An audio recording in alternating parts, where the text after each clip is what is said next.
Welcome to the mobile app by Sailing Performance. You can see here this is the sort of main screen. We have a sailing sessions, my boats, settings, and to log out of the app.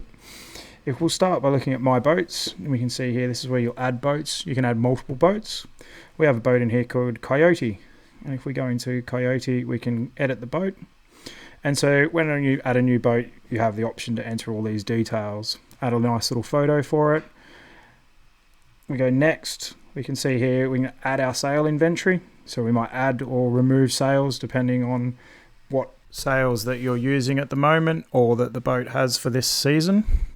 When you do a session later on, which we'll show you shortly, that's where you'll add what sails you're taking out for the day. We have here a configuration, so I've added some properties, which is individual for this boat. So who our helmsman is, what the wind shear for the day is, what our sea state is, and this allows you to add them as manual entry variables. Then we have here an overview of everything, so you can have a quick look and see what you've added. If we go now into sailing sessions, we can see here we have a couple of regattas. So we can add a new regatta. We can select our boat, which is Coyote. We're going to have our first testing session. So we're going to call that testing 1, and we're going out today. The session type is going to be a inshore day, and we're going to call it an other because we're just doing some testing today. So we'll continue. We're going to say that we have every single sail on board for today. Continue. And now we have our session configured. So we can now just check everything is correct and we hit save session. Once we have our session there, we can start our session as we go out sailing. And we click start. And now our first thing we're obviously going to do is put some sails up. So now we'll put up our mainsail and the J1 once we're out on the water.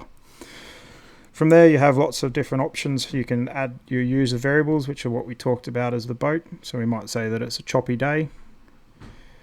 We might have had an incident, so say we've torn a sail or damaged some of our rigging. One of the really nice features is the comments, and in the comments it allows you to add photos, record a video or record a voice, so you don't have to type something in, you can just record a quick little voice note. And then we have our options for our starts and marks and changing our settings in there. One of the other really nice features we have is the ability to upload sessions to the cloud. And we do that by clicking our little cloud button at the top.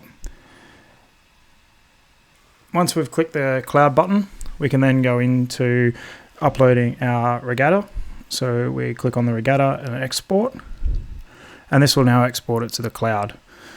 This is a feature you'll want to do if you're going to use RaceReplay, and to gain access to this you need to send us an email at info@advancedsailingperformance.com.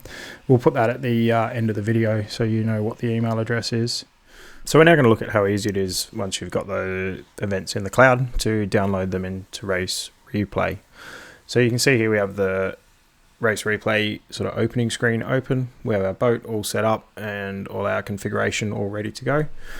We click on the little cloud button here and that'll give us an option to log in. So we log in. This sometimes might take a minute, especially on your first login.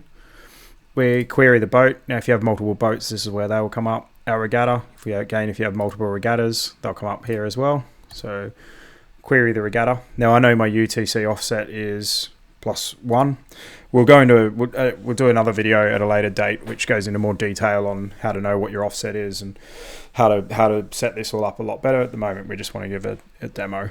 We need to tell it where we want to download our audio and video files to. So I've just told it to put it in the events folder as part of that event. So we'll just select that, press OK. It'll pop up now and ask us where we want to save the actual event file, the .ev file. So we're going to save that in our events file as well.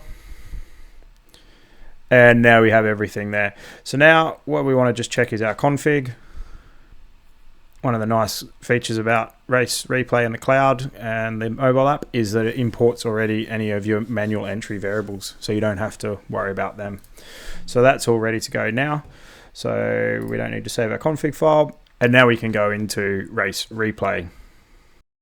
So we now have the RaceReplay screen open, and we can see that all our events have been imported.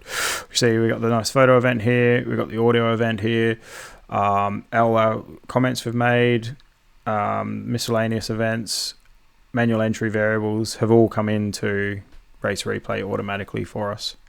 So it shows how simple it is for the two pieces of software to work together.